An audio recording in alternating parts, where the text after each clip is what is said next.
siyaa qaqqabu jedheen xalayaa barreessa. Akkam jirta haacee ilmoondeessa. Jabduu jajjabaattuu onneen gaara gubbaa nagaan si gaafadha akkam jirta gurbaa. Haacee iriyyee qulqulluu kutattuu xiiqoftuu ol jettu akka tulluu. Yaa dhiira gaafa rakkoo waan sabaa dubbattuu akkam jirta haacee qallayyoo hundeessaa gaanfuree guddattuu.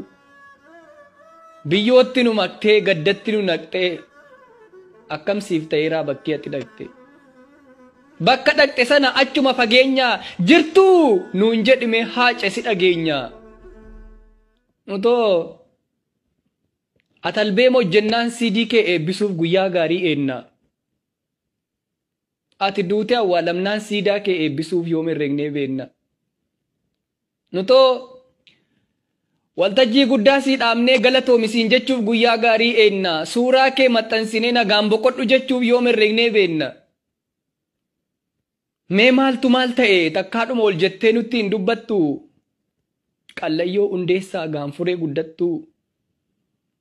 Warra gara jabinaan uummatatti jaallatturraa jiidhaatti si mure. Gaafas eenyufaa argite eenyufaatu ture.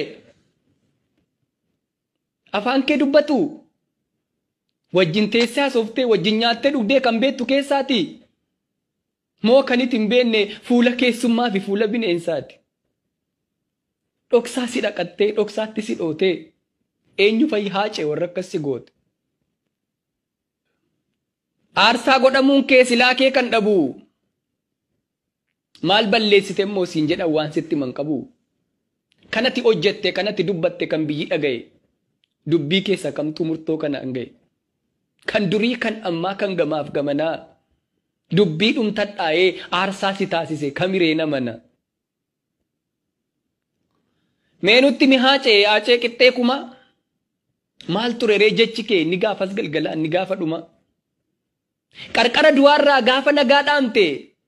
Maal faa dubbatte yaa eenyu koo jette eenyuun maqaa waamte. Guddattuu koo jettee laata kan deesseesi guddifte guddattoodha qalbii. Moo faantuu waammatte haadha ijoollee keetii haadha milkiif wabii. Yommuu afuurri kee yaatee dhumuu geesse. Oromoof Oromiyaaf kaawoo maalii keesse. Iddoo dhokataa sana wallaansoo du'aatiin gaafa ciiftee aaddu fedhii kee dhaamteettaa maal akka barbaaddu. Moo hidhii ciniinnattee seenaas yayyaadattee akkuma kee durii duwatti dhaadatte. Akkan hin yaadinitti bakkan hin yaadinitti duubaan natti dhuftu. Yakkaa maaliin qaba maaliif na ajjeeftu. Gudeelcha gabrummaan baachuu dide malee buddeena gadhummaan nyaachuu dide malee gowwoomsaaf fakkeessaan kulkulfadhe malee dhibee Oromoo koof hin dhukkubsadhe malee uummataaf saba koof ta'uu malee hiiroo maalan yakke dhiiro. Hojjedhees jiraadhees anoon baane dharraa maaliif na ajjeeftu jiruuf mana koorraa.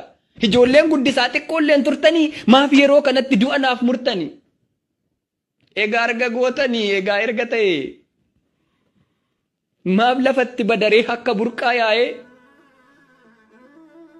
Dhiiga koo dhugaa kaayoo siniif sifaaye. Maaf lafatti badaa maafan biyyoof laadhaa. Lafee fi foon koo kukkutadhaa nyaadhaa.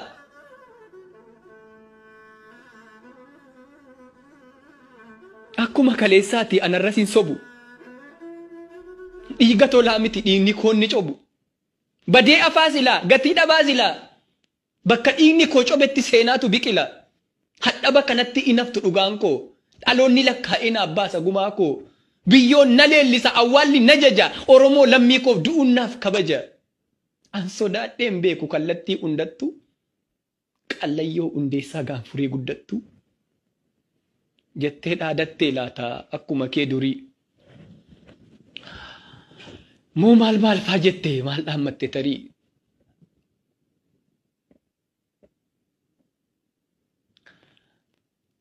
Biyyootti nu maktee gaddatti nu naqxee. Akkam siif ta'eeraa bakkee ati dhatte. Gootonni Oromoo akka Taaddee Birruuf akka Elemoo Qilxuu. Akkamiin si simatan gaafa ati dhattu. Haayimetta Qiifaa waliin, Guutamaa Awaas waliin, Magarsaa Barii waliin takka naannoftanii maal siin jedhe Baaroon Maal siin jedhe maammoo maal fa'aa sooftan? Xinnaaf guddaan hundi dhiiraaf dhalaan hundi warri achi jiru. Kaayyoon wareegamneef maalirra ga'e jedhanii si gaafataniiru. Eebbisa addunyaa wajjin sagalee kiilooleen biyya weerartanii. Maal fa'aa sirbitan Haacee maal fa'aa geerartani? Artistoota Oromoo Usmaayyoo Muusaa waliin, Maaramee Harqaa waliin, Jaarso Waaqoo waliin, Mustafaa Harawwee waliin, Yoosef Gammachuu waliin, Daadhii Galaa waliin teessuu dhiyaabbarii. Jireenya ayyaanaawoo kan barbaanne dhabne achi jiraatarii. Maal siin jedhan Haacee gurguddoon Oromoo goonna abbaa hoomaafaa. Ajii Shamsuddin guuteef jaatanii aliifaa. Bariisoo Dukkaaleef Vixaa Sayida Sanfaa. Maal siin jedhan maaloo kan hin maqaan dhoofne xinnaaf guddaan firaa. Waa'ee Nadhii Gammadaa'oo waan dhageesse jira. Waa'ee Dabbasaa Guyyoo waan dhageesse jira. Haacee mallattoo tokkummaa, Haacee fakkeenya gootummaa, Haacee siidaa Oromummaa. Ati immoo dabaree kee mee maalitti jirtu jettee na gaafatta? Akka nutti jirru hin dhageenyee laata? Galgala gaafa sanaa lubbuun kee erga bahee hin dhageenyee Haacee waan Oromoon ta'e. Oromiyaan biyyi kee ofiidhama dhugaa kaaniif aannan baate. Har'as dhiiga boosiqee gaddaa taate. Ergati deemte Haacee naasuu du'a keetiin akka hin taane ta'e xinnaaf guddaan Oromoo daandii irratti ba'e. Gaddaawwaxa lamee Haacee kootuu jedhu Haacee dhiigaaf lafee meeqatu wareegamee akka manaa ba'een daandii gubbaatti hafe. Kan qaamni madaa'e, kan miilli irraa cite, kan harki irraa cite. Baay'ee jira Haacee kan sammuun fuudhamee gadda kee maraate. Ergati deemte Haacee. Hooggantoonni fi aayyoonni keenya kallattii mararraa si awwaaluuf iyyuu yoo margatan carraa wayyoo Haacee otuu jedhanii otuu quuqamanii Qiliintoof Qaallittiitti hidhaan guuramanii. Kan manni murtiillee ilaalee yakkaan qabdan jedhee bilisa isaan baasu lakkiin ta'u jedhanii boroon naannaaniidhaatti dachaasu. Ergati deemte Haacee mucaa waggaa 17 kan duubatti hidhamee harki kaatenaa qabu. Kottaa laalaa jedhanii addabaabayii irratti uummata sassaabu otuu uummanni ilaalu rasaasaan dhaanii viidiyoo waraabu. Kanaanuun dhaabatu asirratti hin deebu. Ilma isaanii du'e maabboosu jedhanii maadhaaf abbaa reewu. Ergati duute Haacee kan shakkamaa jedhamee shakkiidhaan qabame meeqatu achi buutee bakkisaa dhabame. Mana dhaabaasanii halkan nama ajjeesuun faashinii addaa taate reeffa ilmaan Oromoo meeqa waraabessi nyaata.